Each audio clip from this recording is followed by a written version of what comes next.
Zahra menatap pantulan dirinya di cermin meja rias. Gaun sederhana berwarna biru tua yang ia kenakan terasa pas di badan. Hadiah dari Reno 3 bulan lalu saat ulang tahun pernikahan pertama mereka. Di sampingnya, Reno sedang merapikan kerah kemejanya, menyemprotkan sedikit parfum yang aromanya sudah sangat Zahra hafal. Malam ini adalah jadwal rutin bulanan yang selalu terasa seperti ujian. Makan malam di rumah orang tua Reno. Sudah siap, sayang? Tanya Reno, senyumnya tampak ringan, seolah tidak ada beban sama sekali. Zahra menghela napas pelan sebelum membalas senyum suaminya. Sudah. Zahra mencintai Reno, sangat mencintainya. Pria itu baik, perhatian, dan pekerja keras.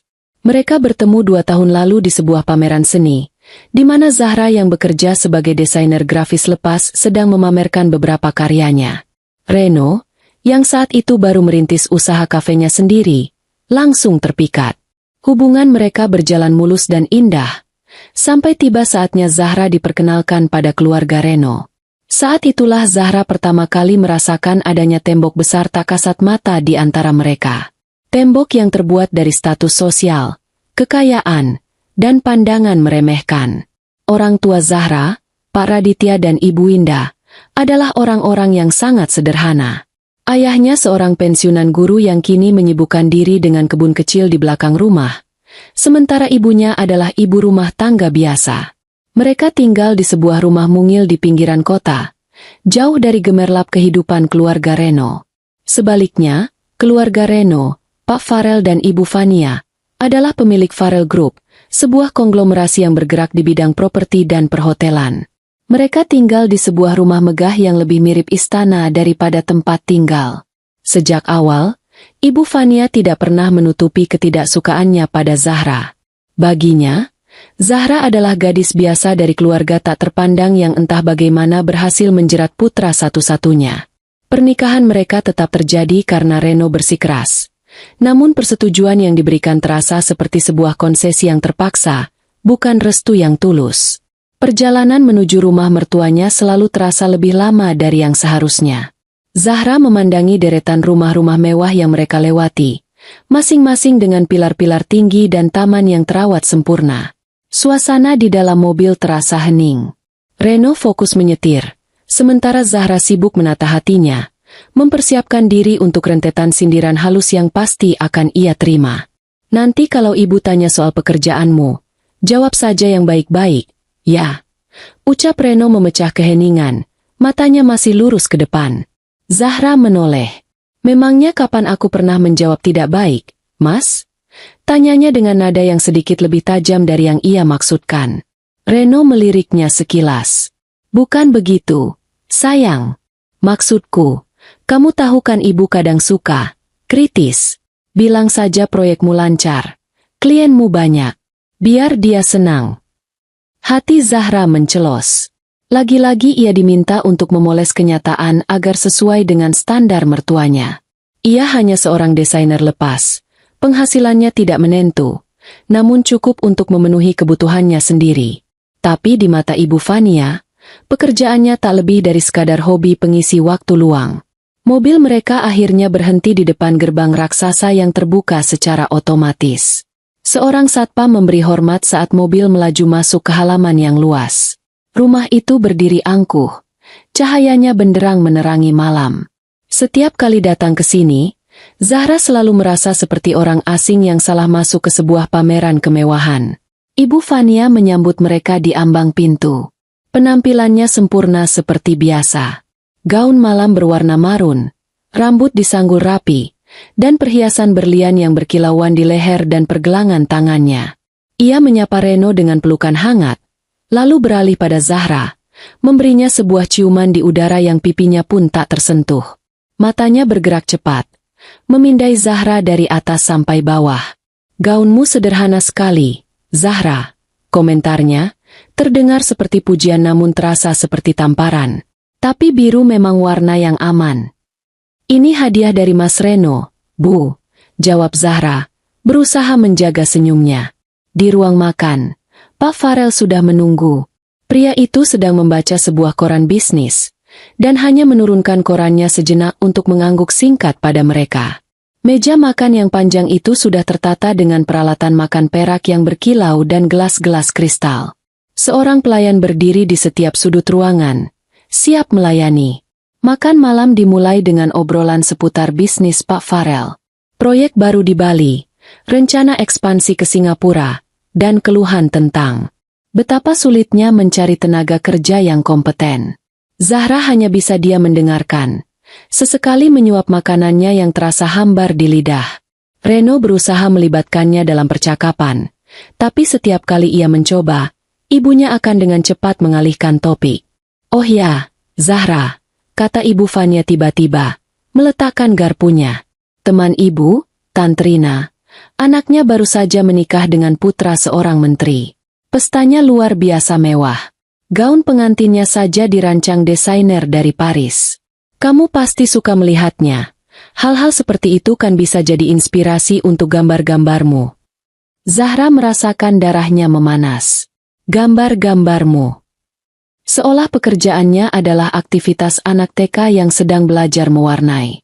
"Pekerjaan saya lebih ke desain korporat, Bu. Logo, branding, hal-hal seperti itu," sahut Zahra dengan tenang.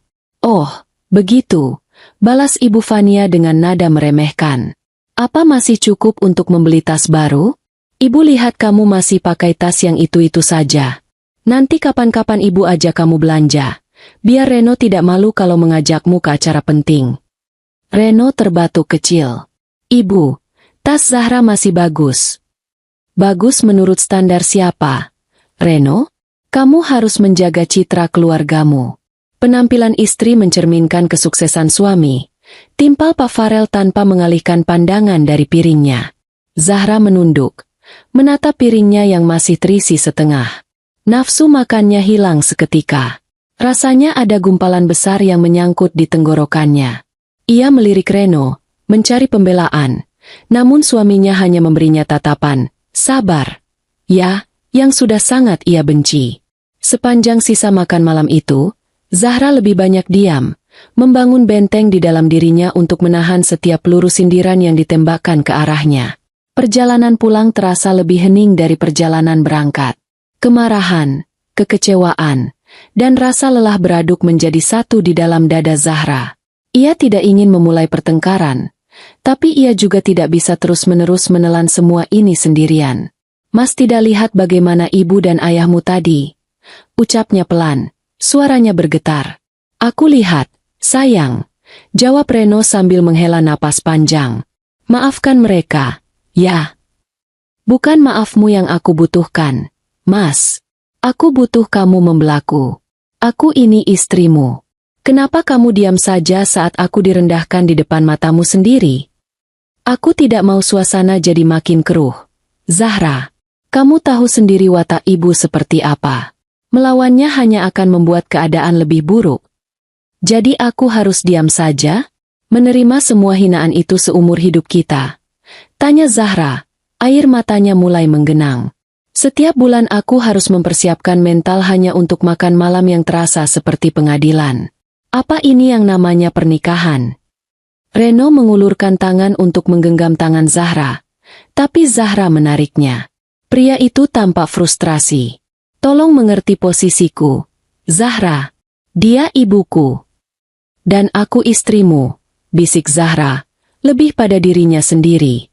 Sesampainya di apartemen mereka yang sederhana namun hangat, suasana dingin dari rumah mertuanya seolah ikut terbawa masuk. Malam itu, Zahra tidur memunggungi suaminya.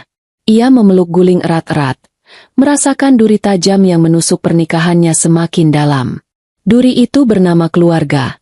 Dan ia tidak tahu sampai kapan ia bisa bertahan menahan sakitnya. Beberapa hari setelah makan malam yang menyesakkan itu, secercah kehangatan datang menghampiri Zahra. Orang tuanya, Pak Raditya dan Ibu Indah, akan datang berkunjung. Kabar itu seperti embun pagi yang menyejukkan hatinya yang kering. Sejak pagi, Zahra sudah sibuk di dapur, mencoba memasak rawon, makanan kesukaan ayahnya. Aroma bumbu kluwek yang khas perlahan memenuhi apartemen kecil mereka, mengusir hawa dingin yang sempat tertinggal. "Reno, yang merasa bersalah atas kejadian malam itu, berusaha membantu sebisanya. Ia pergi ke pasar untuk membeli bahan-bahan yang kurang dan membantu membersihkan rumah. Ia tahu betapa Zahra merindukan orang tuanya, dan ia ingin memastikan kunjungan kali ini berjalan lancar. Siang hari, bel apartemen berbunyi. Zahra bergegas membukakan pintu dengan senyum lebar. Di depannya berdiri Pak Raditya dan Ibu Indah. Ayahnya mengenakan kemeja batik sederhana yang warnanya sudah sedikit memudar, sementara ibunya memakai gamis bunga-bunga yang membuatnya tampak teduh. Tangan mereka tidak kosong. Ibu Indah membawa sebuah rantang berisi kue lapis buatannya, sedangkan Pak Raditya menenteng sebuah keranjang kecil berisi buah mangga hasil panen dari pohon di halaman rumah mereka. "Assalamualaikum," sapa Ibu Indah dengan senyumnya yang selalu tulus. "Waalaikumsalam," jawab Zahra, langsung memeluk ibunya erat-erat, menghirup aroma familiar yang menenangkan. Ia kemudian beralih mencium tangan ayahnya. Pak Raditya hanya tersenyum, menepuk-nepuk lembut kepala putrinya. Kehadiran mereka seketika mengubah suasana. Apartemen itu terasa lebih hidup dan penuh tawa. Mereka duduk di ruang tamu yang sempit, mengobrol tentang banyak hal. Ibu Indah memuji masakan Zahra, sementara Pak Raditya asyik berdiskusi tentang tanaman hias dengan Reno di teras balkon kecil mereka. Untuk sesaat, Zahra lupa akan semua masalahnya. Inilah rumah yang sesungguhnya, di mana ia diterima apa adanya tanpa perlu berpura-pura. Namun, kedamaian itu tidak berlangsung lama. Saat mereka sedang asyik menikmati teh dan kue lapis di sore hari, bel pintu kembali berbunyi. Reno yang membukakan pintu. Wajahnya seketika berubah tegang. Di ambang pintu, berdiri Ibu Fania dan Pak Farel, dengan ekspresi angkuh seperti biasa. "Kami kebetulan lewat daerah sini, jadi sekalian mampir. Mau mengecek keadaan putra kami," kata Ibu Fania sambil melenggang masuk. Matanya langsung menyapu seisi ruangan dengan tatapan menilai. Suasana riang gembira langsung menguap, digantikan oleh keheningan yang canggung. Zahra dan kedua orang tuanya refleks berdiri. Ibu Indah tersenyum ramah, mencoba mencairkan suasana. "Oh, ini pasti ibu dan ayahnya Reno. Mari, silakan duduk, Bu, Pak," sapanya dengan lembut. Ibu Fania hanya meliriknya sekilas, tanpa membalas senyum. Matanya tertuju pada meja tamu yang dipenuhi piring-piring kue dan cangkir teh sederhana. Pandangannya berhenti pada rantang kue lapis buatan Ibu Indah. "Kalian sedang ada acara apa ini? Kelihatannya ramai sekali," sindir Ibu Fania, seolah kehadiran orang tua Zahra adalah sebuah gangguan. "Orang tua saya sedang berkunjung, Bu," jawab Zahra, berusaha menjaga nada suaranya tetap tenang. Pak Farel tidak berkata apa-apa, hanya duduk di sofa dengan lengan terlipat di dada, memancarkan aura superioritas yang membuat siapapun merasa kecil. Ibu Indah, dengan kebaikan hatinya yang polos, mengambil piring kecil dan menyendokkan sepotong kue lapis. "Mari, Bu, dicicipi kuenya. Saya buat sendiri tadi pagi." Ia menyodorkan piring itu ke arah Ibu Fania. Ibu Fania menatap kue itu dengan tatapan jijik, seolah itu adalah sesuatu yang tidak layak sentuh. "Terima kasih," jawabnya dengan nada dingin. "Kami tidak terbiasa makan kue-kue pasar seperti ini. Terlalu banyak gula dan pemanis buatan. Tidak baik untuk kesehatan." Hati Zahra seperti diremas. Hinaan itu begitu telak dan menyakitkan. Wajah ibunya langsung berubah pias. Reno, yang berdiri di antara mereka, tampak serba salah. "Ibu, kue buatan ibunya Zahra enak, loh. Coba saja." "Tidak perlu, Reno. Ibu tahu seleramu sudah menurun sejak kau menikah," balas Ibu Fania tajam. Suasana menjadi sangat tegang. Pak Raditya yang sedari tadi diam, menatap besannya dengan tatapan yang sulit diartikan. Ia tidak marah, hanya menatap dengan tenang. Justru ketenangan itulah yang terasa lebih mengintimidasi. "Kami datang ke sini hanya ingin melihat keadaan anak kami dan menantunya. Kami tidak bermaksud mengganggu acara keluarga kalian," kata Pak Farel akhirnya. Nadanya jelas-jelas mengusir secara halus. "Tidak apa-apa, kami juga sebentar lagi mau pamit," sahut Ibu Indah pelan, berusaha menghindari konflik lebih jauh. Ia menatap suaminya, memberi isyarat untuk pulang. Saat mereka bersiap-siap untuk pergi, perdebatan kecil yang tak terhindarkan pun terjadi. Ibu Fania mengomentari hadiah mangga yang dibawa Pak Raditya. Lain kali tidak perlu repot-repot membawa hasil kebun. Di supermarket impor, buah-buahan jauh lebih berkualitas. Kali ini, Zahra tidak tahan lagi. "Ibu, cukup," serunya. Suaranya bergetar karena emosi yang tertahan. "Mereka orang tua saya. Mereka datang dengan niat baik. Kenapa ibu selalu menghina kami?" Kemarahan Zahra justru menyulut api yang lebih besar. Ibu Fania berdiri. Wajahnya memerah karena merasa otoritasnya ditantang oleh menantunya sendiri. "Berani kamu membentak saya? Siapa kamu? Kamu pikir setelah menikah dengan anak saya, kamu bisa seenaknya? Jangan lupa dari mana asalmu," hardik Ibu Fania. Pertengkaran itu berpindah ke teras depan saat orang tua Zahra hendak melangkah keluar. "Kalian ini memang keluarga miskin yang tidak tahu diri," teriak Ibu Fania. Amarahnya sudah di puncak. Di tengah ketegangan itu, ia melakukan sesuatu yang tak terduga. Ia menyambar gelas berisi air putih dari atas meja di teras, dan tanpa berpikir panjang, menyiramkannya tepat ke arah Ibu Indah. Splash! Air itu membasahi sebagian wajah dan gamis Ibu Indah. Semua orang terdiam membeku. Ibu Indah hanya bisa berdiri gemetar. Matanya berkaca-kaca karena terkejut dan malu. Zahra menjerit tertahan, sementara Reno terpaku di tempatnya, pucat pasi. Di tengah kekacauan itu, satu orang tetap tenang. Pak Raditya. Ia sama sekali tidak menunjukkan kemarahan. Dengan gerakan yang sangat perlahan, ia mengeluarkan sapu tangan dari sakunya dan dengan sabar mengelap wajah istrinya yang basah. Ia membetulkan letak kerudung istrinya, lalu menatap lurus ke arah Pak Farel dan Ibu Fania yang masih memasang ekspresi puas dan penuh kemenangan. Sebuah senyum tipis yang ganjil tersungging di bibir Pak Raditya. Senyum itu tenang, namun menyimpan sesuatu yang dalam dan kelam di baliknya.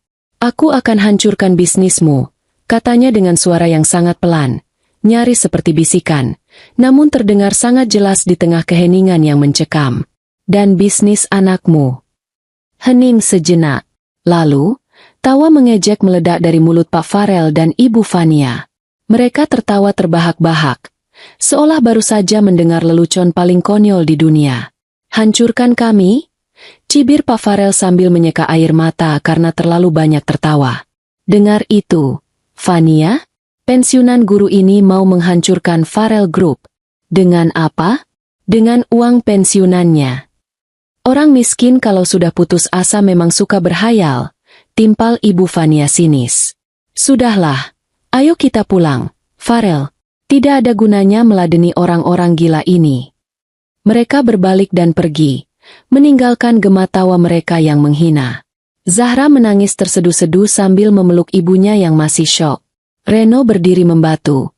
Wajahnya dipenuhi rasa malu dan penyesalan yang tak terhingga. Di tengah semua itu, Pak Raditya hanya berdiri diam. Senyum tenangnya belum juga hilang dari wajah. Ia menatap kepergian mobil mewah besannya, dan matanya menyiratkan sebuah janji yang dingin. Badai akan segera datang. Perjalanan pulang terasa lebih menyakitkan daripada 1000 cambukan. Zahra duduk di kursi belakang mobil sewaan. Memeluk ibunya yang lebih banyak dia menatap keluar jendela. Air mata Ibu Indah sudah kering, meninggalkan jejak sembab di wajahnya yang teduh. Namun, keheningannya terasa lebih memilukan daripada isak tangis. Zahra bisa merasakan getaran kecil di bahu ibunya, sisa dari guncangan hebat yang baru saja mereka alami. Kemarahan mendidih di dalam dada Zahra, panas dan menyesakan. Marah pada mertuanya, marah pada Reno, dan yang paling aneh, ia juga marah pada ayahnya sendiri. Pak Raditya menyetir dengan tenang, seolah tidak ada hal luar biasa yang terjadi. Wajahnya datar, tangannya memegang kemudi dengan mantap, dan matanya fokus pada jalanan malam yang basah oleh sisa gerimis sore. Tidak ada tanda-tanda amarah. Tidak ada secuil pun dendam yang terpancar dari raut wajahnya. Ketenangan inilah yang membuat Zahra gila. Bagaimana bisa ayahnya tetap setenang ini setelah istrinya, belahan jiwanya, dihina dan dipermalukan sedemikian rupa di depan mata kepalanya sendiri? Kenapa ayah diam saja? Akhirnya Zahra tidak tahan lagi. Suaranya serak dan bergetar, memecah keheningan yang pekat di dalam mobil. Kenapa ayah hanya tersenyum? Mereka menyiram ibu. Mereka menyebut kita keluarga miskin yang tidak tahu diri. Di mana harga diri ayah? Pak Raditya melirik putrinya dari kaca spion tengah. Tatapannya masih sama, tenang dan dalam. Amarah tidak akan menyelesaikan masalah, Zahra. Amarah hanya akan membuat kita terlihat sama rendahnya dengan mereka. Tapi setidaknya itu menunjukkan kita punya perasaan. Yah, daripada hanya tersenyum seperti tadi. Ayah tahu, senyum ayah itu menakutkan. Seolah ayah menikmati penghinaan itu. Tuduh Zahra. Air matanya kembali mengalir deras. Ibu Winda mengulurkan tangan, menggenggam tangan putrinya. Sudah, nak, jangan salahkan ayahmu. Ayahmu hanya tidak ingin memperkeruh suasana. Memperkeruh suasana? Zahra tertawa sinis. Suasana apalagi yang bisa lebih keruh dari itu, Bu? Ibu disiram air. Di depan kami semua. Dan suamiku, Mas Reno, dia hanya diam. Sama seperti ayah. Dia membisu seolah tidak terjadi apa-apa. Reno berada di posisi yang sulit, kata Pak Raditya pelan. Dia terjepit di antara ibu dan istrinya. Itu bukan hal yang mudah. Tapi aku istrinya. Seharusnya dia membelaku. Membela ibu. Sergah Zahra lagi. Emosinya meluap-luap. Pak Raditya tidak menjawab lagi. Ia kembali fokus ke jalan. Keheningan kembali menyelimuti mereka. Kali ini terasa lebih berat. Dipenuhi oleh kekecewaan Zahra yang tak terucapkan. Ia menyandarkan kepalanya di bahu ibunya. Memejamkan mata. Bayangan wajah Ibu Fania yang tertawa mengejek terus berputar di kepalanya. Diselingi oleh senyum misterius ayahnya. Keduanya terasa sama-sama menyakitkan. Mereka tiba di rumah mungil orang tuanya lewat tengah malam. Rumah itu terasa seperti sebuah surga yang aman setelah badai yang baru saja mereka lewati. Ibu Winda segera masuk ke kamar untuk membersihkan diri dan beristirahat. Tinggallah Zahra dan ayahnya di ruang tamu yang sederhana, ditemani suara detak jam dinding tua. Zahra menatap ayahnya yang sedang menuang air putih ke dalam gelas. Pria itu tampak lelah. Garis-garis di wajahnya terlihat lebih jelas di bawah cahaya lampu yang temaram. Selama ini, Zahra mengenal ayahnya sebagai sosok yang sabar, bijaksana, dan sedikit pendiam. Seorang pensiunan guru yang mendedikasikan hidupnya untuk mengajar dan merawat keluarga. Ia tidak pernah melihat ayahnya benar-benar marah. Bahkan ketika Zahra kecil melakukan kesalahan besar, ayahnya hanya akan menasihatinya dengan suara lembut. Ketenangan ayahnya yang dulu ia kagumi, malam ini terasa seperti sebuah kelemahan. Ayah benar-benar tidak marah? Tanya Zahra lirih. Pak Raditya meletakkan gelasnya dan duduk di hadapan putrinya. Ia menatap Zahra lekat-lekat. Marah itu seperti api. Zahra, kalau kecil, bisa menghangatkan. Tapi, kalau terlalu besar, ia akan membakar habis semuanya, termasuk diri kita sendiri. Ayah marah, tentu saja. Marah sekali. Tapi kemarahan ayah tidak untuk ayah pamerkan dengan teriakan atau makian. Ia meraih tangan Zahra, menggenggamnya dengan hangat. Orang yang menghina ibumu, lanjutnya dengan suara yang dalam dan serius. Mereka akan belajar apa artinya rasa takut yang sesungguhnya. Bukan rasa takut karena ancaman kosong, tapi rasa takut saat mereka menyadari bahwa semua yang mereka banggakan, semua yang membuat mereka sombong, bisa lenyap dalam sekejap mata. Ada sesuatu dalam nada bicara ayahnya yang membuat bulu kuduk Zahra meremang. Itu bukan suara ayahnya yang biasa. Ada bobot dan kekuatan di balik setiap katanya. Sebuah keyakinan absolut yang entah datang dari mana. Apa maksud ayah dengan kata-kata ayah tadi? Soal akan menghancurkan bisnis mereka. Pak Raditya tersenyum lagi. Senyum yang sama seperti di teras rumah Zahra tadi. Namun kali ini Zahra melihatnya dengan cara yang berbeda. Di baliknya bukan ada kepasrahan, melainkan sebuah janji. Anggap saja itu ucapan seorang suami yang marah karena istrinya dilecehkan. Jawabnya ringan, mencoba mengalihkan pembicaraan. Ia kemudian berdiri. Sudah malam. Sebaiknya kamu istirahat. Besok pagi biar ayah antar pulang. Zahra hanya bisa menurut. Ia masuk ke kamar masa kecilnya. Namun matanya tak bisa terpejam. Pikirannya terus berkecamuk. Ia mencoba memahami ayahnya. Mencoba mencari celah di balik topeng ketenangan itu. Apakah ayahnya hanya mencoba menghibur dirinya dan ibunya dengan kata-kata besar? Atau ada sesuatu yang lebih dari itu? Sesuatu yang selama ini tidak pernah Zahra ketahui tentang pria yang telah membesarkannya. Di ruang sebelah, Pak Raditya tidak langsung tidur. Ia duduk di kursi kerjanya yang tua, di sudut ruangan yang dipenuhi rak-rak buku. Ia tidak menyalakan lampu, hanya membiarkan cahaya bulan masuk melalui jendela. Untuk beberapa saat, ia hanya diam, menatap telepon genggam model lama yang tergeletak di atas meja. Lalu, dengan gerakan yang pasti, ia mengambil telepon itu. Jarinya menekan tombol panggilan cepat nomor 1. Hanya butuh 2 kali dering sebelum panggilan itu dijawab. "Selamat malam, Pak." Sapa sebuah suara berat dan profesional di seberang sana. "Malam, Adrian." Balas Pak Raditya. Suaranya kini terdengar berbeda. Lebih tajam, berwibawa, dan penuh otoritas. Sangat kontras dengan citra pensiunan guru yang melekat padanya. "Apa kau sedang sibuk?" "Tidak pernah terlalu sibuk untuk Bapak. Ada yang bisa saya bantu?" Pak Raditya terdiam sejenak. Matanya menatap keluar jendela, ke arah kegelapan malam. Bayangan wajah istrinya yang basah dan gemetar melintas di benaknya, diikuti oleh tawa angkuh kedua besannya. "Sudah saatnya," ucap Pak Raditya pelan. Namun setiap katanya mengandung beban yang berat. "Mulai rencana, badai senyap." Hening sejenak di seberang telepon. Lalu suara bernama Adrian itu menjawab dengan nada yang sigap dan tanpa keraguan sedikit pun. "Targetnya, Pak?" "Farel Group, milik Farel Adhinata," jawab Pak Raditya. "Aku mau kau lumpuhkan mereka. Mulai dari klien terbesar, jalur kredit, pemasok utama, hingga ke akar-akarnya. Lakukan secara perlahan, sistematis. Biarkan mereka merasakan kepanikan sedikit demi sedikit. Aku ingin mereka tahu bagaimana rasanya kehilangan segalanya." "Dan untuk bisnis putranya, Reno?" tanya Adrian. Pak Raditya menghela napas. "Ini adalah bagian yang paling sulit. Sentuh juga. Tapi jangan sampai hancur total.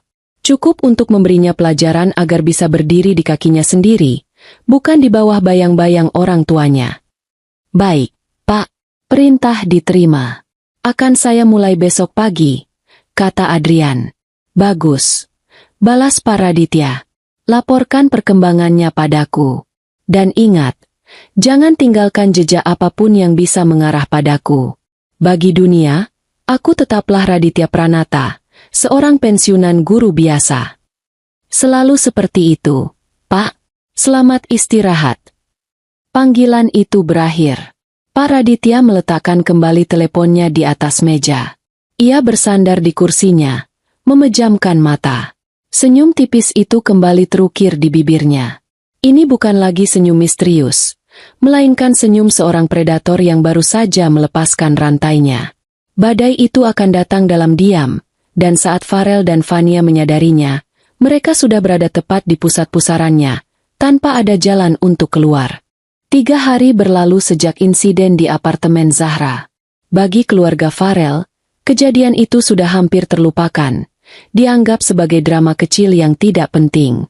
Ibu Fania sudah kembali sibuk dengan arisan dan pertemuan sosialitanya, menceritakan dengan bangga bagaimana ia memberi pelajaran pada keluarga besarnya yang tidak tahu aturan. Pak Farel juga sudah kembali tenggelam dalam kesibukannya mengelola Farel Group dari kantornya yang mewah di puncak gedung pencakar langit.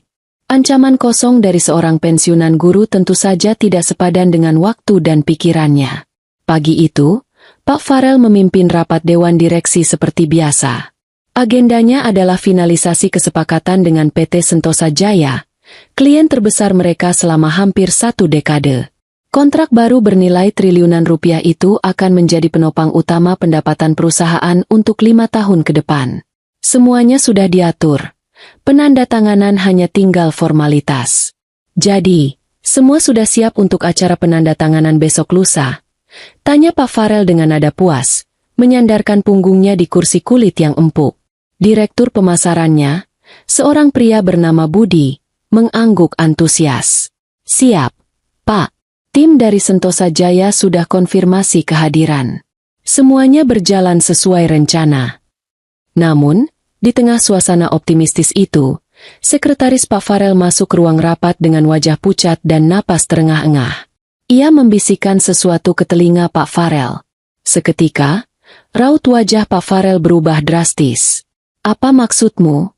Tanyanya dengan suara tertahan. Tidak mungkin. Sambungkan teleponnya ke ruanganku. Sekarang. Pak Farel bergegas keluar dari ruang rapat, meninggalkan dewan direksi yang saling berpandangan dengan bingung. Di ruang kerjanya, ia menyambar gagang telepon. Halo, Pak Hartono? Ini saya, Farel. Ada apa ini? Kenapa tiba-tiba pihak Anda mengirim email pembatalan kontrak? Tanyanya tanpa basa-basi. Di seberang sana, suara Pak Hartono, CEO PT Sentosa Jaya yang biasanya ramah, kini terdengar dingin dan menjaga jarak. Maaf, Pak Farel. Ini keputusan mendadak dari Dewan Komisaris kami. Kami memutuskan untuk tidak melanjutkan kerjasama dengan Farel Group. Tidak melanjutkan? Tapi kenapa? Apa ada masalah dengan proposal kami? Kita bisa bicarakan ini baik-baik. Pak Hartono, kita sudah bekerja sama bertahun-tahun. Desak Pak Farel, keringat dingin mulai membasahi pelipisnya. Tidak ada yang perlu dibicarakan lagi. Ini keputusan final. Maafkan saya, Pak Farel. Saya sedang ada rapat lain. Jawab Pak Hartono. Lalu sambungan telepon pun terputus. Pak Farel membanting gagang telepon dengan keras. Tangannya gemetar. Kehilangan kontrak Sentosa Jaya bukan hanya kehilangan pendapatan, tapi juga sebuah pukulan telak bagi reputasi perusahaannya. Ini tidak masuk akal. Sama sekali tidak ada tanda-tanda sebelumnya. Belum hilang keterkejutannya, telepon di mejanya kembali berdering. Kali ini dari manajer proyek pembangunan resor mewah mereka di Lombok. Proyek paling prestisius yang sedang mereka kerjakan. Pak! Gawat, Pak! Seru manajer itu dengan panik. Baru saja ada surat datang dari Dinas Tata Ruang Provinsi. Izin mendirikan bangunan kita tiba-tiba dibekukan. Pak! Katanya ada pelanggaran analisis dampak lingkungan yang baru ditemukan. Proyek harus dihentikan total sampai ada pemberitahuan lebih lanjut. Apa? Pelanggaran apa?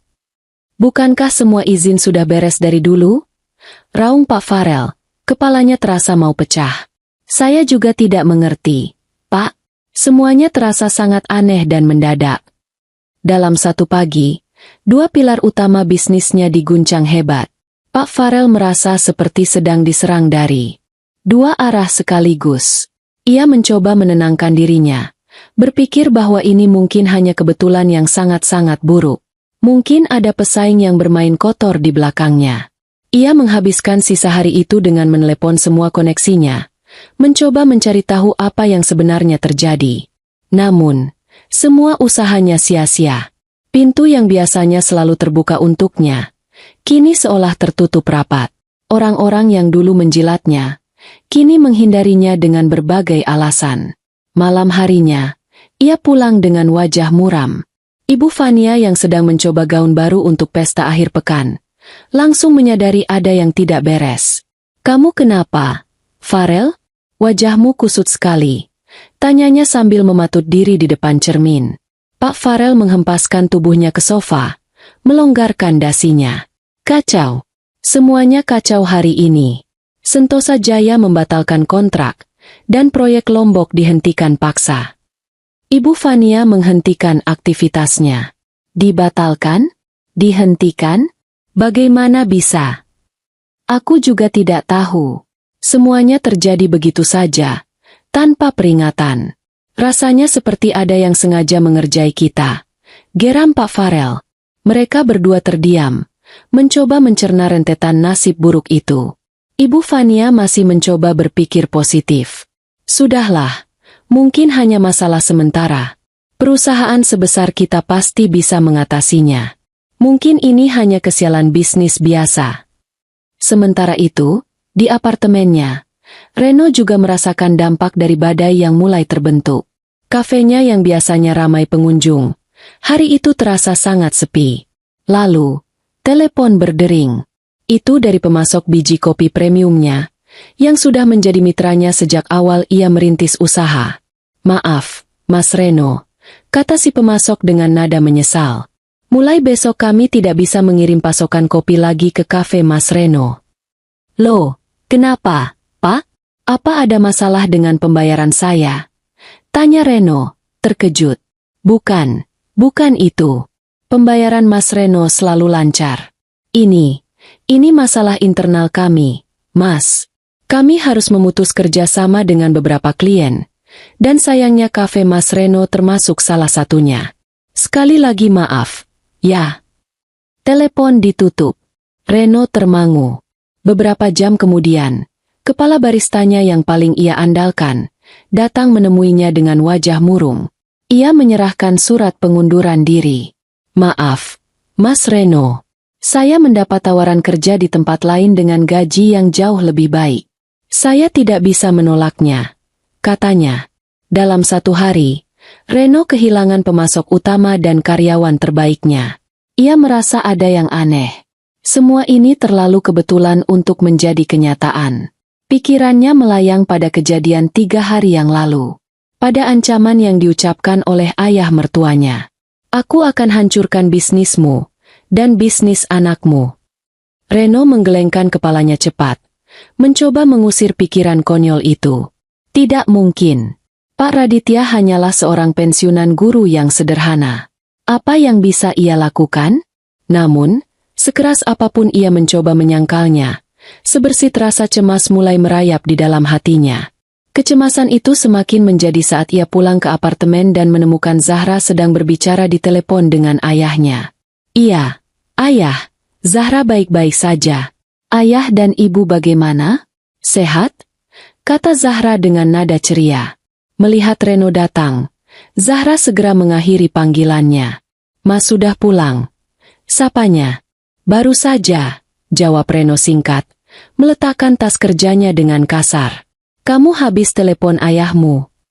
"Iya, hanya menanyakan kabar," jawab Zahra, merasakan ada yang aneh dengan nada bicara suaminya. "Ada apa, Mas?"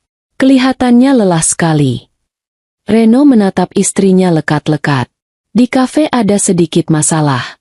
Pemasok kopi tiba-tiba memutus kontrak, dan barista andalanku mengundurkan diri. Semuanya terjadi hari ini." Zahra terdiam. Ia bisa melihat keresahan di mata suaminya.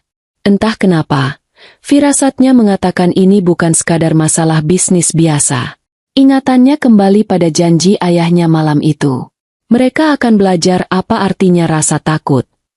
"Mungkin hanya kebetulan, Mas," ucap Zahra pelan, meskipun ia sendiri tidak yakin dengan ucapannya. Reno tidak menjawab. Ia hanya berjalan menuju kamar dengan langkah gontai. Retakan pertama sudah muncul, tidak hanya di pilar bisnis Farel Group, tapi juga di dalam rumah tangga mereka. Reno mulai merasa cemas, sementara Zahra mulai diliputi oleh campuran antara rasa takut dan secercah harapan bahwa keadilan untuk ibunya mungkin sedang dalam perjalanan, datang dengan cara yang tidak pernah ia duga sebelumnya. Seminggu telah berlalu, namun badai itu tidak kunjung reda. Sebaliknya, anginnya bertiup semakin kencang, mengguncang setiap sendi kehidupan keluarga Farel. Setiap hari, Reno pulang dengan wajah yang lebih muram dari hari sebelumnya.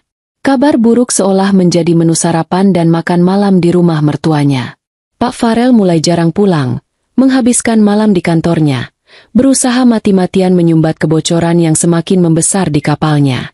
Ibu Fania, yang biasanya ceria dan sibuk mengatur acara sosial, kini lebih banyak mengurung diri di kamar. Teleponnya tak henti-hentinya berdering dengan panggilan dari teman-temannya yang penasaran atau para kolektor yang menanyakan gosip kejatuhan Farel Group. Zahra menyaksikan semua ini dari kejauhan, terperangkap dalam pusaran kebingungan dan kegelisahan. Sebagian kecil dari dirinya merasa puas. Sebuah bisikan gelap yang mengatakan bahwa inilah balasan yang setimpal. Namun, bagian terbesarnya merasa tidak nyaman. Ia melihat suaminya menderita.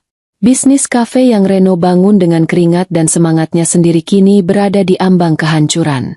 Pria yang ia cintai itu kini lebih banyak termenung, tatapannya kosong, dan jarak di antara mereka terasa semakin melebar. Firasatnya tentang sang ayah semakin menguat. Ini semua bukan lagi kebetulan. Rangkaian peristiwa yang menimpa Farrell Group dan Reno terlalu sistematis, terlalu presisi, dan terlalu efektif untuk disebut sebagai nasib buruk. Ada sebuah tangan tak terlihat yang sedang mengatur semua bidak catur ini, dan Zahra yakin tangan itu adalah milik ayahnya. Ia harus mendapatkan jawaban. Pagi itu, dengan alasan ingin menjenguk ibunya, Zahra pergi ke rumah orang tuanya. Ia sengaja datang di hari kerja, saat ia tahu ibunya akan pergi ke pengajian rutin di masjid komplek, memberinya kesempatan untuk berbicara berdua saja dengan ayahnya. Ia menemukan Pak Raditya di kebun belakang rumah, sedang telaten merawat tanaman tomatnya. Pria itu masih sama seperti biasa. Mengenakan kaos oblong tua dan celana training, tangannya kotor oleh tanah, dan senyumnya tetap tenang saat melihat kedatangan Zahra. Pemandangan ini begitu kontras dengan kekacauan yang sedang terjadi di belahan dunia Zahra yang lain. "Loh, Zahra? Tumben datang pagi-pagi," sapa Pak Raditya, membersihkan tangannya di pancuran air. "Ibumu baru saja berangkat ke pengajian." Zahra tahu. "Yah, Zahra memang ingin bicara berdua dengan ayah," jawab Zahra, nadanya serius. Pak Raditya menatap putrinya. Ia sepertinya sudah menduga momen ini akan tiba. Tanpa banyak bertanya, ia mengangguk. "Baiklah, ayo kita bicara di dalam, di ruang kerja ayah." Ruang kerja ayah. Zahra sedikit terkejut. Seumur hidupnya, ia tidak pernah benar-benar menganggap ruangan kecil di sebelah kamar orang tuanya itu sebagai ruang kerja. Baginya, itu hanyalah sebuah gudang buku yang rapi, tempat ayahnya membaca koran atau mengisi teka-teki silang. Ruangan itu hanya berisi satu meja kayu tua, sebuah kursi, dan rak-rak buku yang menjulang hingga ke langit-langit, dipenuhi buku-buku sastra, sejarah, dan filsafat. Namun, saat Pak Raditya membuka pintu ruangan itu, Zahra merasa seperti memasuki dunia yang berbeda. Ruangan itu masih sama, tapi ada sesuatu yang berbeda. Ayahnya tidak menyalakan lampu utama, melainkan sebuah lampu meja kecil yang cahayanya redup. Ia kemudian menekan sebuah tombol tersembunyi di sisi meja kayunya. Dinding di belakang meja itu, yang selama ini Zahra kira adalah dinding biasa, bergeser tanpa suara, menampakkan sebuah ruang tersembunyi yang lebih kecil. Zahra menahan napas. Di dalam ruang tersembunyi itu tidak ada buku-buku tua. Yang ada adalah deretan peralatan yang tidak pernah ia bayangkan akan ada di rumah ayahnya. Beberapa monitor komputer menyala, menampilkan grafik-grafik rumit dan barisan angka yang bergerak cepat. Sebuah laptop dengan desain yang sangat modern dan tipis tergeletak di tengah meja, dan di sampingnya ada beberapa perangkat telepon satelit. Ini bukan ruang kerja seorang pensiunan guru. Ini lebih mirip pusat komando seorang pialang saham kelas dunia atau seorang agen intelijen. "Ayah, ini apa?" bisik Zahra. Matanya tak lepas dari layar monitor. Pak Raditya tidak menjawab. Ia hanya memberi isyarat agar Zahra duduk di kursi di hadapannya. Dengan gerakan yang tenang, ia membuka laptop canggih itu. Setelah memasukkan serangkaian kata sandi yang sangat panjang, layar laptop itu menampilkan sebuah diagram yang sangat rumit, seperti jaring laba-laba raksasa. "Selama ini ayah membiarkanmu mengenal ayah sebagai seorang guru biasa, karena memang itulah yang ayah inginkan untukmu," kata Pak Raditya pelan, matanya tertuju pada layar. "Ayah ingin kamu tumbuh normal, Zahra, tanpa beban, tanpa kemewahan yang membutakan. Ayah ingin kamu belajar menghargai hal-hal kecil, mencari kebahagiaan dari usahamu sendiri, dan menemukan pasangan hidup yang mencintaimu apa adanya, bukan karena harta keluargamu." Ia menunjuk sebuah titik di tengah jaring laba-laba itu. Sebuah nama perusahaan induk yang tidak pernah Zahra dengar, Nusantara Capital. Dari titik itu, puluhan garis bercabang, terhubung ke perusahaan-perusahaan lain. Beberapa adalah perusahaan cangkang di negara lahan suaka pajak, Yang lain adalah perusahaan investasi, dan beberapa di antaranya adalah nama-nama korporasi raksasa di Indonesia yang sering Zahra lihat di berita bisnis. Ada perusahaan pertambangan, perbankan, agribisnis, bahkan teknologi. Farel Group, jika dibandingkan dengan skala jaringan ini, tak lebih dari sebutir pasir di padang gurun. Semua ini, milik ayah? Tanya Zahra dengan suara bergetar, tak percaya. Bukan milik ayah sendiri, koreksi Pak Raditya. Ini adalah sebuah ekosistem yang ayah bangun selama lebih dari 30 tahun bersama beberapa orang kepercayaan. Ayah hanya salah satu nahkodanya. Kami memilih untuk tidak pernah tampil di depan. Kami bekerja dalam sunyi. Kekayaan sejati, nak, bukanlah untuk dipamerkan di pesta atau di majalah. Kekayaan sejati adalah kekuatan. Kekuatan untuk melindungi, kekuatan untuk membangun, dan jika diperlukan, kekuatan untuk menghancurkan. Zahra terpana. Otaknya berusaha keras mencerna informasi yang luar biasa ini.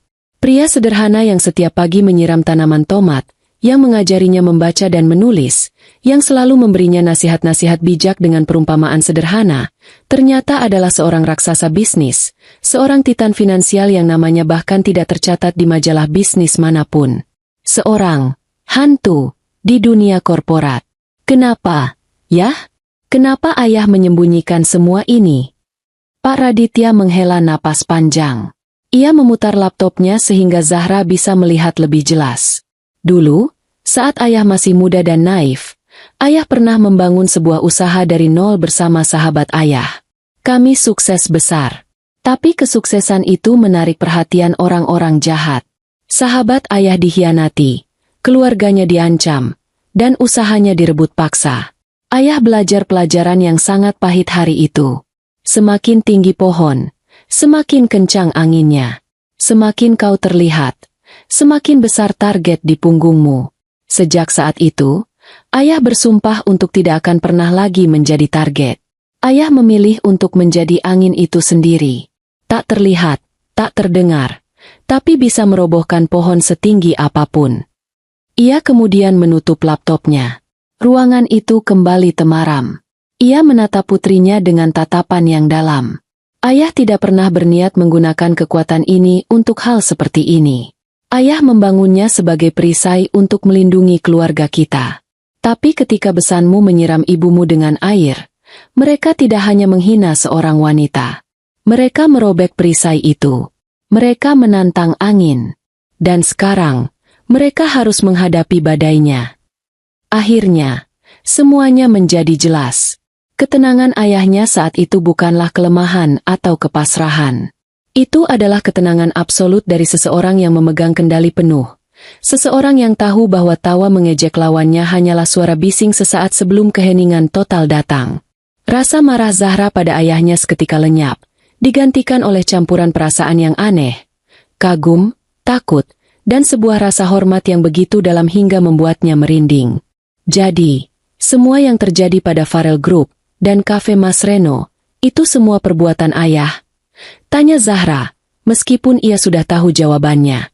Pak Raditya mengangguk pelan. Farel Group adalah pelajaran untuk kesombongan.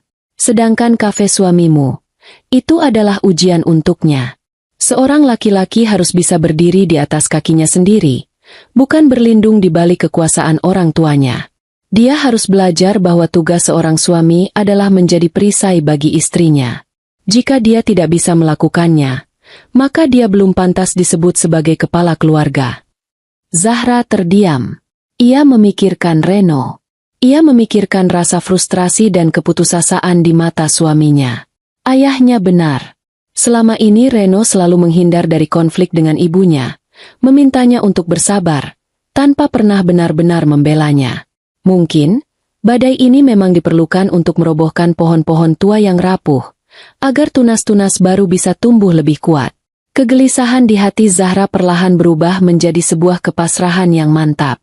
Ia sekarang mengerti skala permainan yang sedang dimainkan ayahnya. Ini bukan lagi sekadar balas dendam.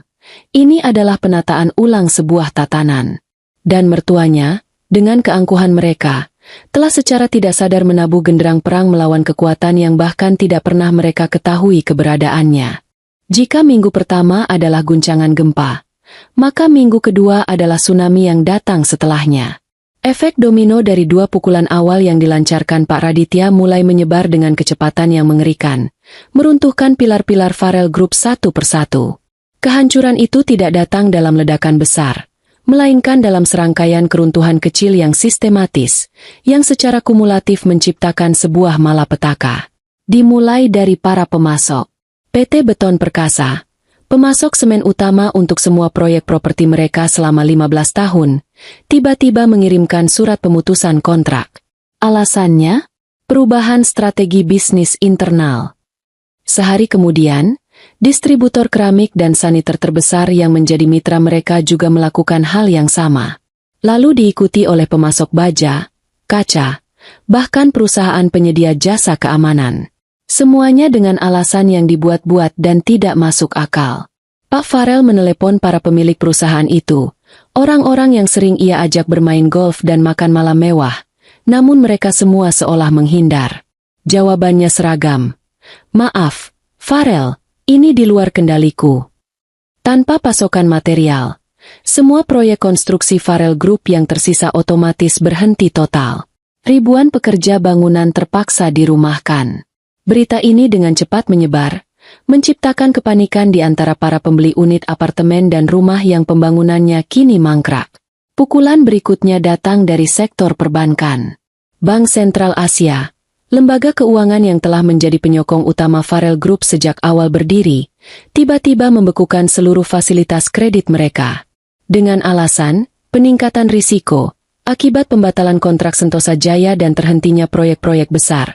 Ban menuntut Farel Group untuk segera melunasi sebagian utang jangka pendeknya jika ingin fasilitas kredit dibuka kembali. Ini adalah hukuman mati. Tanpa aliran dana segar dari bank, Farel Group benar-benar lumpuh. Kas perusahaan terkuras habis untuk biaya operasional, sementara pemasukan berhenti total. Rumor di pasar modal menyebar lebih cepat dari api. Harga saham Farel Group, kode FRLG, yang tadinya stabil di jajaran saham blue chip, kini terjun bebas. Para investor mencium bau kebangkrutan, berbondong-bondong menjual saham mereka, menciptakan kepanikan massal di lantai bursa. Dalam waktu 3 hari, nilai kapitalisasi pasar perusahaan itu tergerus lebih dari 70%. Kekayaan Pak Farel yang tadinya bernilai triliunan rupiah, kini menguap seperti embun di pagi hari. Kantor pusat Farel Group yang dulu ramai dan penuh energi, kini terasa seperti rumah duka. Karyawan berbisik-bisik di sudut ruangan. Wajah mereka cemas, khawatir akan gelombang PHK massal yang sepertinya tak terhindarkan. Pak Farel sendiri tampak menua 10 tahun dalam seminggu. Rambutnya yang biasanya tersisir rapi kini acak-acakan, matanya merah karena kurang tidur, dan setelan mahalnya terlihat kebesaran di tubuhnya yang seolah menyusut.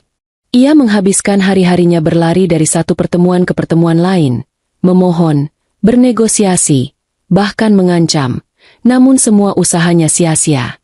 Dinding yang ia hadapi terlalu tebal dan terlalu tinggi. Ibu Fania merasakan dampak kehancuran ini di dunianya sendiri. Geng sosialitanya yang dulu selalu mengelilinginya, kini menjauhinya seperti wabah. Undangan pesta yang biasanya membanjiri mejanya, kini berhenti datang. Saat ia memberanikan diri datang ke sebuah acara pembukaan butik ternama, teman-temannya hanya menyapanya dengan senyum canggung sebelum bergegas pergi untuk berbicara dengan orang lain. Ia mendengar bisik-bisik di belakangnya. Kasihan ya Fania, suaminya katanya mau bangkrut. Atau, aku dengar mereka harus menjual rumah mewahnya. Untuk pertama kalinya dalam hidupnya, Ibu Fania merasakan apa artinya menjadi bahan gunjingan, apa artinya dipandang rendah. Keangkuhannya yang selama ini menjadi baju zirahnya, kini hancur berkeping-keping, meninggalkan rasa malu dan paranoia yang menggerogotinya.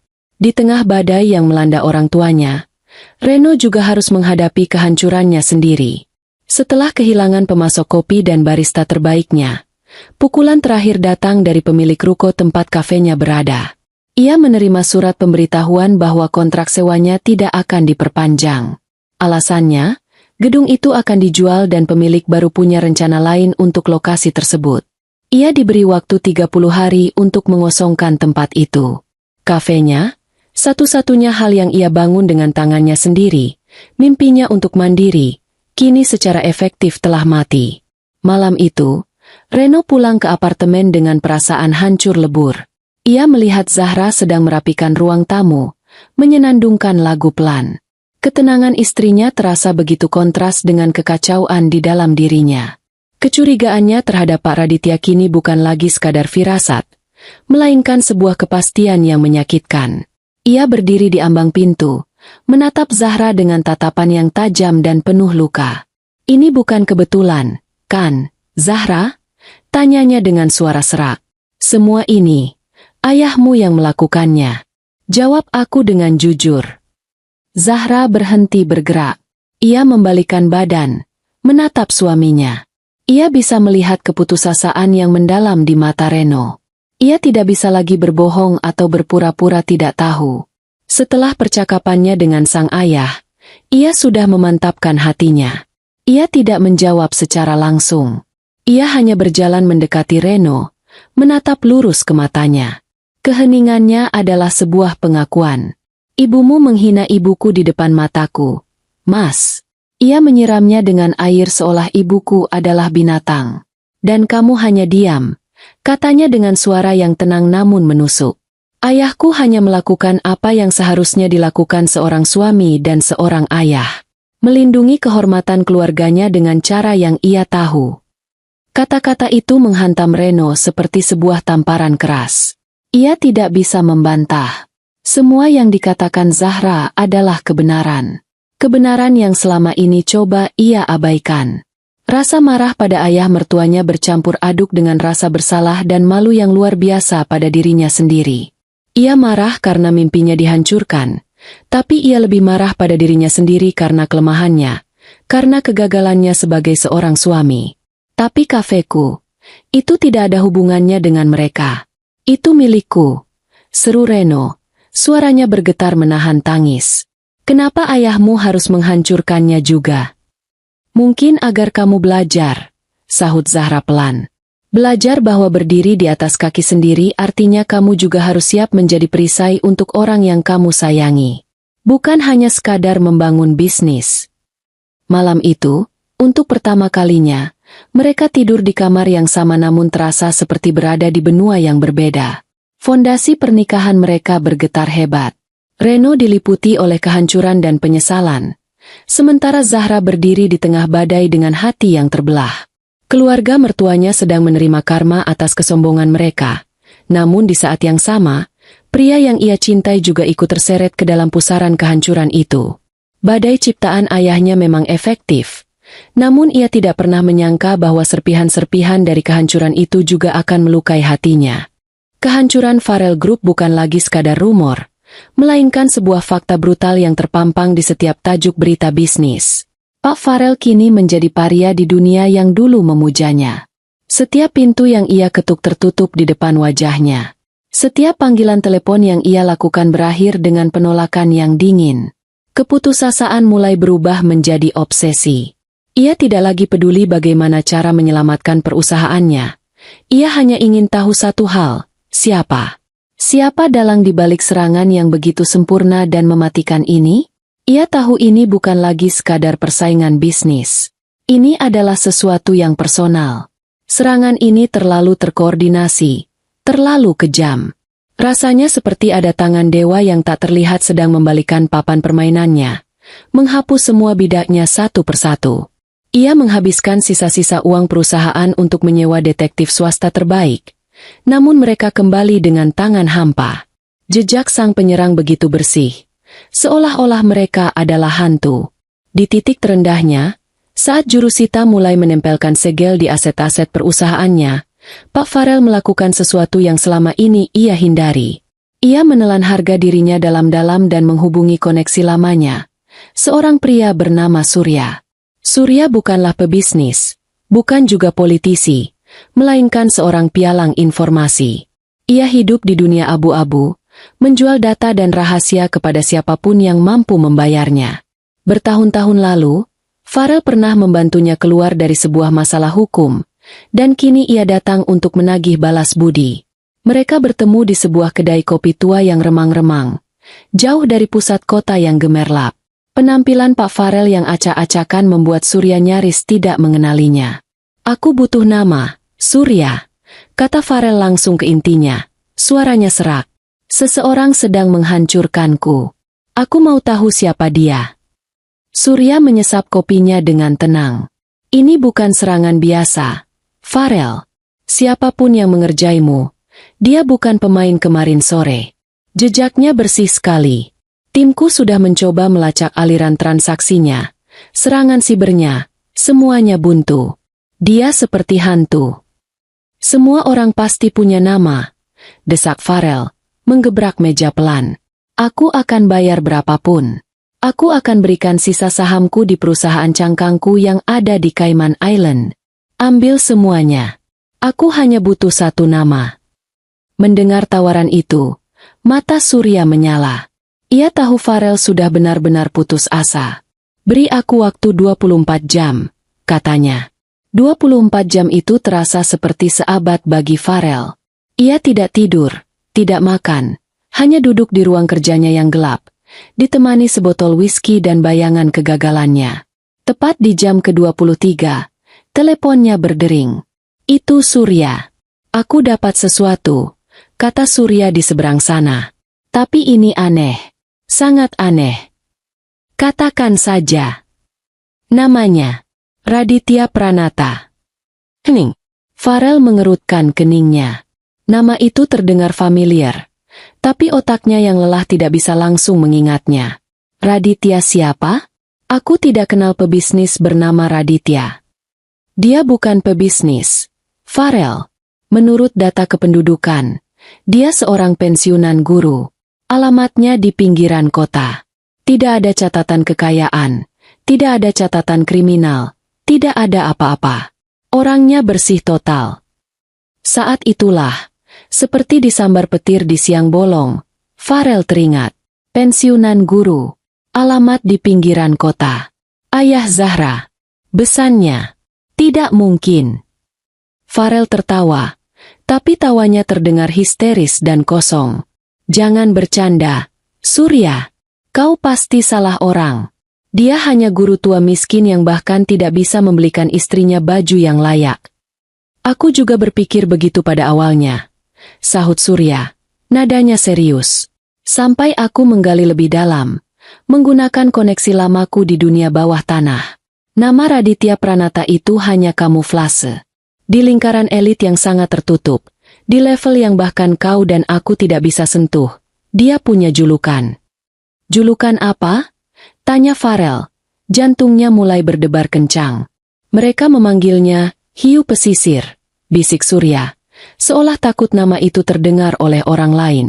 Karena dia tidak pernah berburu di laut dalam yang ramai.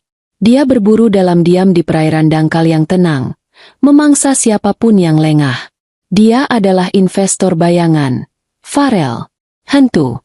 Dia tidak punya perusahaan atas namanya sendiri, tapi jaringannya mengendalikan puluhan korporasi besar dari balik layar melalui proksi dan entitas yang rumit. Kekuatannya bukan pada apa yang dia miliki, tapi pada siapa yang berutang budi padanya. Satu panggilan telepon darinya bisa membuat Dewan Direksi Bank Sentral berkeringat dingin. Satu perintahnya bisa menghentikan pasokan komoditas satu negara. Tubuh Pak Farel gemetar hebat. Gelas whisky di tangannya jatuh dan pecah berkeping-keping di lantai. Surya melanjutkan. Suaranya kini penuh dengan nada simpati yang menakutkan. "Orang-orang seperti dia punya satu aturan tak tertulis. Farel, jangan pernah sentuh keluarga mereka. Anonimitas dan keselamatan keluarga adalah segalanya. Menyerang keluarganya sama saja dengan menandatangani surat kematianmu sendiri dengan darah. Aku tidak tahu apa yang sudah kau lakukan padanya, tapi kau tidak hanya menginjak ekor ular. Kau membakar sarangnya, lalu menyiram ratunya dengan air." Sambungan telepon terputus, tapi suara Surya terus terngiang di telinga Farel. Ia terhuyung-huyung keluar dari ruang kerjanya, mencari istrinya. Ia menemukan Ibu Fania sedang duduk termenung di tepi kolam renang yang airnya sudah mulai keruh karena tak terawat. "Fania," panggilnya dengan suara bergetar. Ibu Fania menoleh. Matanya bengkak karena terlalu banyak menangis. "Aku sudah tahu siapa orangnya," lanjut Farel. "Orang yang menghancurkan kita." Ia menceritakan semuanya. Tentang Raditya Pranata. Tentang hiu pesisir. Tentang kekuatan tak terlihat yang selama ini bersembunyi di balik penampilan sederhana seorang guru. Reaksi Ibu Fania sama persis seperti dirinya. Pertama, penyangkalan total. Lalu, saat kepingan-kepingan puzzle itu mulai menyatu, ancaman di teras rumah, senyum tenang yang ganjil, rentetan kehancuran yang sempurna, penyangkalan itu berubah menjadi pemahaman. Dan pemahaman itu dengan cepat berubah menjadi teror murni yang melumpuhkan. Mereka berdua kini teringat dengan sangat jelas setiap detail hari itu. Ejekan mereka, tawa mereka yang angkuh, dan puncaknya, adegan saat Fania menyiramkan air ke wajah Ibu Winda. Di hadapan mereka saat itu bukanlah seorang wanita lemah, melainkan permaisuri dari seorang raja yang tak terlihat. Dan senyum tenang Pak Raditya, yang dulu mereka anggap sebagai tanda kekalahan, kini mereka sadari sebagai senyum seorang algojo yang sedang mengasah kapaknya. Keangkuhan mereka yang setinggi langit kini runtuh, digantikan oleh rasa takut yang begitu primal, begitu mendasar, hingga membuat tulang-tulang mereka terasa ngilu. Mereka telah membangunkan seekor naga yang sedang tertidur. Ketakutan adalah motivator yang paling kuat. Ia mampu melucuti harga diri, mengikis kesombongan, dan memaksa manusia melakukan hal-hal yang tidak pernah mereka bayangkan sebelumnya. Bagi Pak Farel dan Ibu Fania, teror akan nama Raditya Pranata telah membunuh semua sisa keangkuhan mereka. Mereka tidak lagi memikirkan bisnis atau status sosial. Mereka hanya memikirkan satu hal, bagaimana cara untuk selamat. Tidak ada pilihan lain. Tidak ada tempat untuk lari. Tidak ada celah untuk melawan. Satu-satunya jalan yang tersisa adalah jalan yang paling memalukan. Jalan yang paling mereka benci, memohon ampun. Malam itu juga, mereka mengambil keputusan. Reno, yang sudah mereka panggil pulang, hanya bisa menatap kedua orang tuanya dengan pandangan nanar. Ia sudah menduga ini sejak lama, namun melihat kehancuran total di wajah ayah dan ibunya tetap saja terasa menyakitkan sekaligus membenarkan rasa bersalahnya. "Kita harus ke sana. Sekarang juga," kata Reno dengan suara tegas yang jarang ia tunjukkan pada orang tuanya. "Ini satu-satunya cara." Perjalanan menuju rumah Pak Raditya adalah sebuah prosesi pemakaman bagi harga diri mereka. Mereka tidak lagi menaiki sedan mewah dengan sopir pribadi. Mereka bertiga berdesakan di dalam mobil city car milik Reno yang jarang terpakai. Tidak ada yang berbicara. Pak Farel mencengkeram kemudi dengan tangan gemetar. Sementara Ibu Fania duduk di kursi belakang, terisak pelan dalam diam. Wanita itu bahkan tidak sempat merias wajahnya. Pakaian yang ia kenakan kusut, rambutnya berantakan. Ia terlihat seperti orang asing bagi dirinya sendiri. Saat mobil memasuki gang sempit menuju rumah orang tua Zahra, jantung mereka seolah berhenti berdetak. Rumah sederhana yang dulu mereka pandang dengan jijik, kini tampak seperti istana seorang kaisar yang tak terjamah, memancarkan aura kekuatan yang menakutkan. Setiap pot bunga, setiap kerikil di halaman, seolah menatap dan menghakimi mereka. Reno mematikan mesin mobil. Untuk beberapa saat, tidak ada yang bergerak, seolah kaki mereka terpaku di lantai mobil.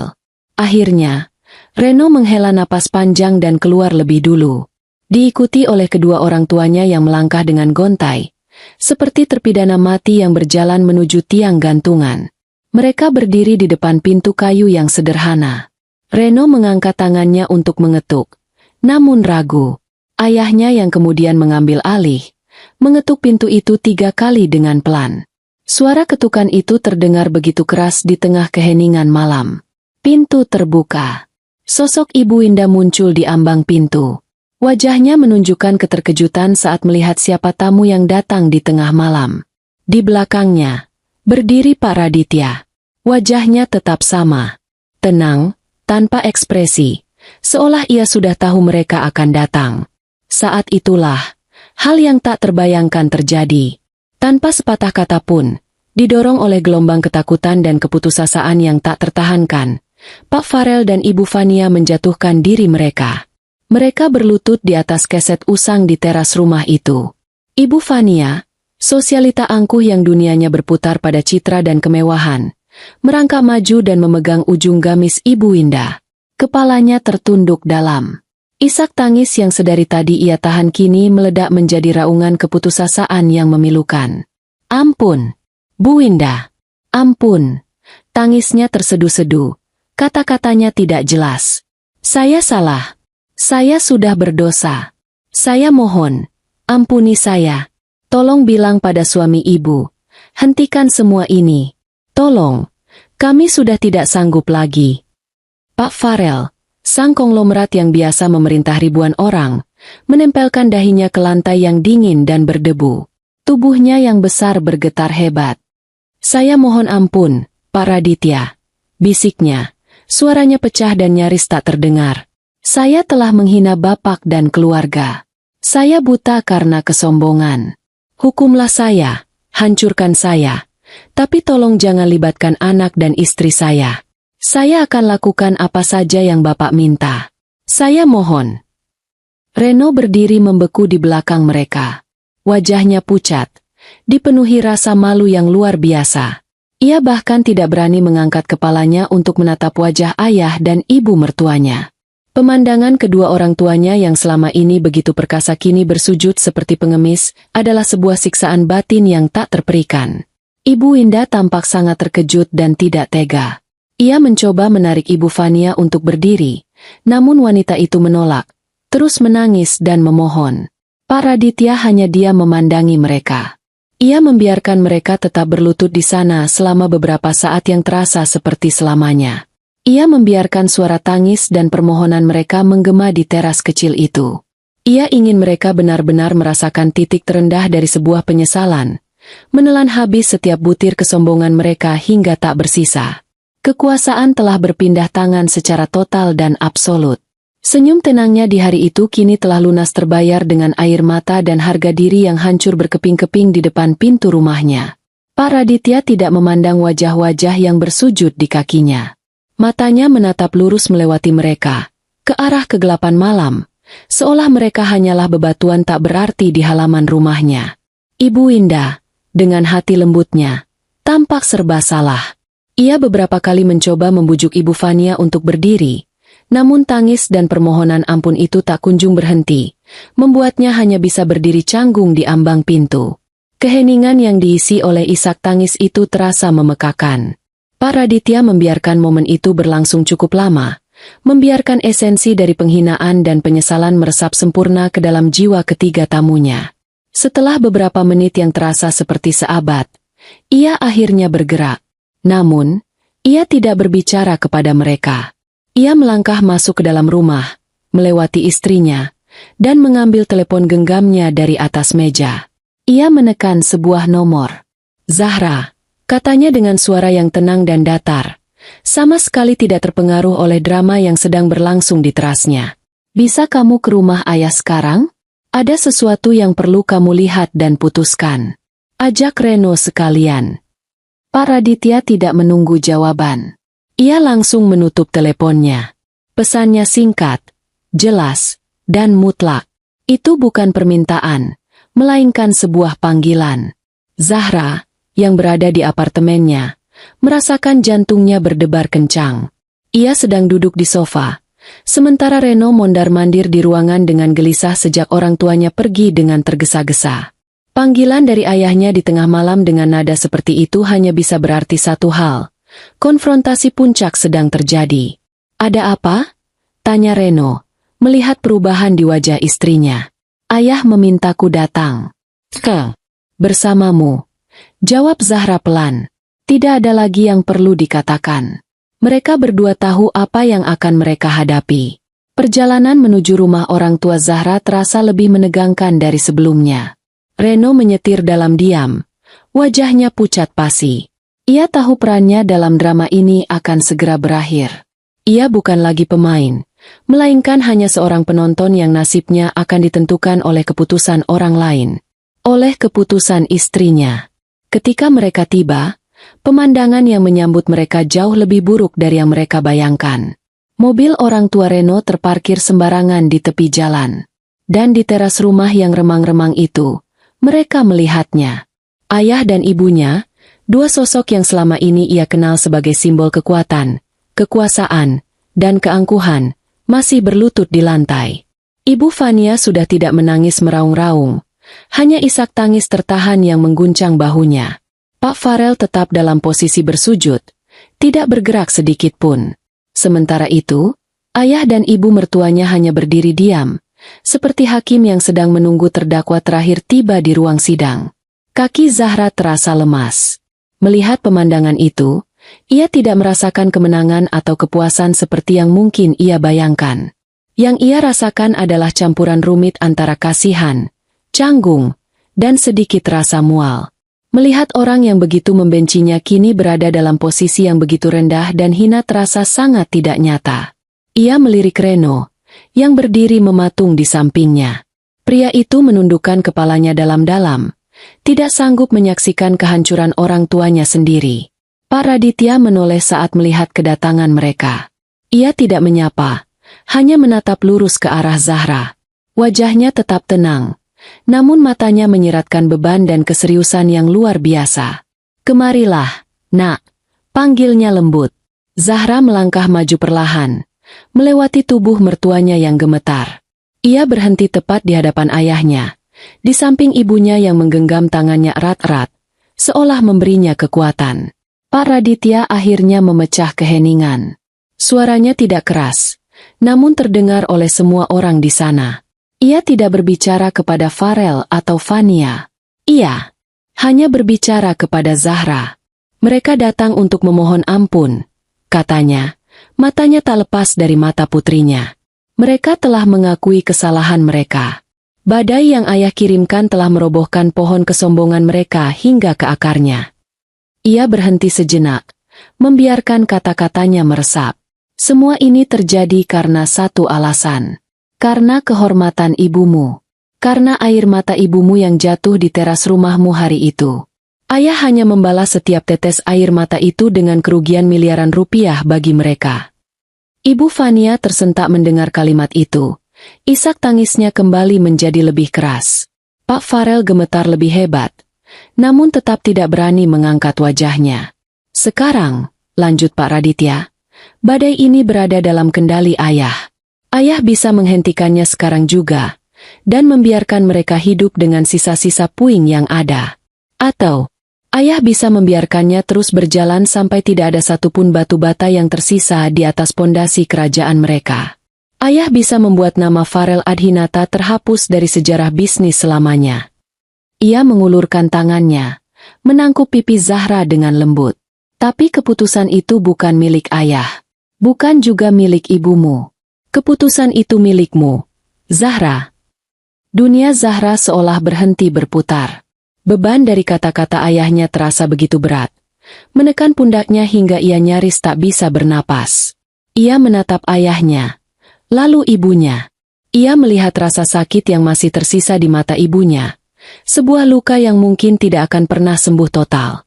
Ia teringat dengan jelas bagaimana rasanya saat itu, rasa marah, tidak berdaya, dan malu yang membakar hatinya. Nuraninya berteriak, "Biarkan saja mereka hancur. Mereka pantas mendapatkannya." Lalu, matanya beralih ke tiga sosok yang berada di bawah. Dua orang yang berlutut, dan satu orang yang berdiri dalam kehancuran.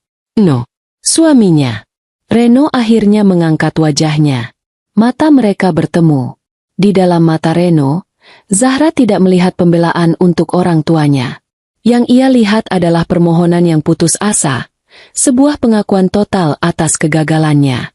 Tatapan itu berkata, "Aku tahu aku salah. Aku telah gagal melindungimu dan ibumu. Tapi tolong, jangan hancurkan mereka sepenuhnya. Apapun keputusanmu, aku akan menerimanya." Hati Zahra terbelah. Di satu sisi, ada keadilan untuk ibunya. Di sisi lain, ada masa depan suaminya dan sisa-sisa dari keluarga yang kini terikat dengannya. Menghancurkan Farel dan Vania sepenuhnya mungkin akan terasa memuaskan untuk sesaat, tapi itu juga akan meninggalkan luka permanen di dalam diri Reno, luka yang mungkin akan meracuni pernikahan mereka selamanya. Ia tidak ingin membangun kebahagiaannya di atas penderitaan total orang lain, bahkan jika orang itu telah menyakitinya. Setelah pergulatan batin yang terasa seperti selamanya, Zahra menarik napas dalam-dalam. Keputusannya sudah bulat. Ia menatap ayahnya dengan mantap. "Hentikan, Yah." Sebuah desahan lega yang nyaris tak terdengar lolos dari bibir Reno. Pak Farel dan Ibu Vania mengangkat kepala mereka sedikit, tidak percaya dengan apa yang baru saja mereka dengar. "Zahra, kamu yakin?" tanya Pak Raditya, memastikan. "Yakin," jawab Zahra tegas. Lalu ia beralih menatap kedua mertuanya yang masih berlutut. Suaranya kini terdengar dingin dan penuh wibawa, sebuah kekuatan baru yang lahir dari rasa sakitnya. Tapi ada syaratnya. Ia menatap lurus ke arah Ibu Vania. "Pertama, saya ingin ibu meminta maaf secara tulus kepada ibu saya. Bukan di sini, bukan di teras yang gelap ini, tapi di hadapan seluruh keluarga besar kita, keluarga ibu dan keluarga saya. Saya ingin semua orang yang pernah mendengar ibu merendahkan keluarga saya, untuk mendengar ibu mengakui kesalahan dan memohon maaf kepada wanita yang telah ibu hina." Kemudian, ia beralih ke Pak Farel. "Kedua, saya tidak peduli dengan bisnis Bapak. Tapi saya ingin Bapak berjanji untuk tidak akan pernah lagi ikut campur dalam rumah tangga saya dan Mas Reno. Biarkan kami membangun hidup kami sendiri, sekecil apapun itu. Terakhir, dan yang paling penting," ia menatap suaminya, "Reno. Dan untukmu, Mas," katanya. Suaranya sedikit melembut namun tetap tegas. "Mulai besok, kita cari kehidupan kita sendiri, jauh dari bayang-bayang mereka. Kita mulai dari nol jika perlu. Aku akan menemanimu, selama kamu berjanji satu hal padaku. Jangan pernah lagi membiarkan siapapun, termasuk orang tuamu sendiri, tidak menghormati aku atau keluargaku. Jadilah suami yang sesungguhnya untukku." Reno menatapnya. Air mata menggenang di pelupuk matanya. Tanpa ragu, ia mengangguk dengan mantap. "Aku janji, Zahra. Aku janji." Zahra kembali menatap ayahnya. "Itu syaratnya, Yah. Jika mereka setuju, tolong hentikan badainya." Pak Raditya menatap putrinya dengan sorot mata bangga. Ia tidak menyangka putrinya yang lembut bisa menjadi begitu tegar dan bijaksana. Ia kemudian menunduk, menatap dua sosok yang masih berlutut. "Kalian dengar syaratnya?" tanyanya dengan suara dingin. "Setuju atau tidak?" "Setuju. Kami setuju." "Apa saja?" sahut Ibu Vania dan Pak Farel hampir bersamaan. Suara mereka dipenuhi kelegaan yang luar biasa. Bagi mereka, syarat itu tidak ada artinya dibandingkan dengan kehilangan segalanya. Pak Raditya mengangguk pelan. "Baiklah," katanya. Ia kembali mengeluarkan teleponnya dan menelepon satu nomor yang sama. "Adrian," sapanya. "Hentikan, badai senyap. Perlahan-lahan, pulihkan jalur napasnya, tapi jangan biarkan dia kembali seperti semula. Biarkan dia hidup, tapi dalam kondisi cacat permanen sebagai pengingat." Setelah menutup telepon, ia menatap Farel dan Vania untuk terakhir kalinya. "Sekarang, pergilah dari rumahku." Malam itu, sebuah perang telah usai. Bukan dimenangkan oleh kekuatan uang atau kekuasaan, melainkan oleh keputusan seorang wanita yang memilih pengampunan daripada kehancuran total, memilih membangun masa depan daripada terus terikat pada dendam masa lalu. 1 tahun berlalu. Waktu berjalan seperti sungai yang tenang, perlahan menghanyutkan endapan lumpur dari badai yang pernah mengamuk. Kehidupan telah menemukan keseimbangan barunya, sebuah tatanan yang jauh berbeda dari sebelumnya. Zahra dan Reno kini tinggal di sebuah rumah kontrakan kecil di area yang jauh dari pusat kota. Apartemen lama mereka, yang cicilannya dibantu oleh Pak Farel, telah mereka jual. Reno, dengan sisa tabungannya dan sedikit bantuan modal dari Zahra yang bersikeras ingin ikut andil, membuka sebuah kedai kopi kecil. Bukan kafe mewah seperti dulu, hanya sebuah warung sederhana dengan beberapa meja dan kursi kayu yang ia buat sendiri. Namun, tempat itu selalu ramai. Aroma kopi yang digiling sendiri oleh Reno setiap pagi berpadu dengan kehangatan senyum Zahra yang melayani pelanggan. Mereka bekerja keras dari pagi hingga malam. Tubuh mereka lelah, tapi hati mereka penuh. Hubungan mereka berubah total. Reno seolah terlahir kembali menjadi pria yang berbeda. Kehilangan segalanya ternyata menjadi anugerah terselubung baginya. Ia tidak lagi menjadi anak manja yang berlindung di balik nama besar keluarganya. Ia menjadi seorang suami, seorang mitra sejati bagi Zahra. Setiap keputusan besar mereka ambil bersama. Setiap malam, sesibuk apapun, mereka selalu menyempatkan diri untuk duduk berdua, berbagi cerita tentang hari yang telah lewat. Di mata Zahra, Reno kini jauh lebih gagah dan bernilai daripada saat ia mengendarai mobil sport dan memakai jam tangan mahal. Perisai yang Zahra minta telah terbentuk, bukan dari baja kekayaan, melainkan dari tempaan kerja keras dan komitmen yang tulus. Keluarga Farel, seperti yang diperintahkan Pak Raditya, dibiarkan hidup namun dalam kondisi cacat permanen. Farel Group tidak bangkrut total.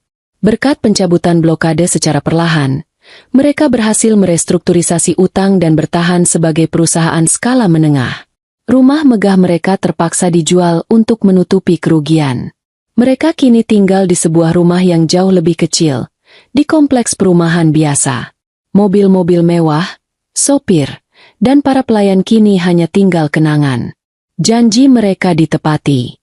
Seminggu setelah malam nahas itu, sebuah acara pertemuan keluarga besar diadakan. Di hadapan puluhan pasang mata yang terkejut, Ibu Fania, dengan wajah pucat dan suara bergetar, berdiri dan meminta maaf secara terbuka kepada Ibu Indah atas semua hinaan dan perbuatannya. Itu adalah momen yang canggung dan menyakitkan, namun menjadi titik balik yang membersihkan udara keruh di antara kedua keluarga. Sejak saat itu, Pak Farel dan Ibu Fania tidak pernah lagi ikut campur dalam kehidupan Reno dan Zahra. Hubungan mereka menjadi dingin dan berjarak, hanya sebatas formalitas di hari raya. Suatu minggu sore yang cerah, Pak Raditya dan Ibu Indah datang berkunjung ke rumah kontrakan Zahra. Mereka duduk di teras belakang yang sempit namun asri, dikelilingi pot-pot tanaman yang dirawat sendiri oleh Zahra. Reno sedang dengan bangga menyeduhkan kopi racikan terbarunya untuk ayah mertuanya. Suasana terasa ringan dan penuh tawa. Saat sedang asyik mengobrol, ponsel Zahra bergetar. Sebuah notifikasi dari portal berita gosip muncul di layarnya. Iseng, ia membukanya.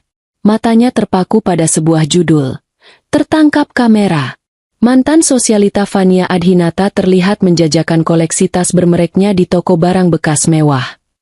Di bawah judul itu, terpampang sebuah foto yang diambil secara diam-diam.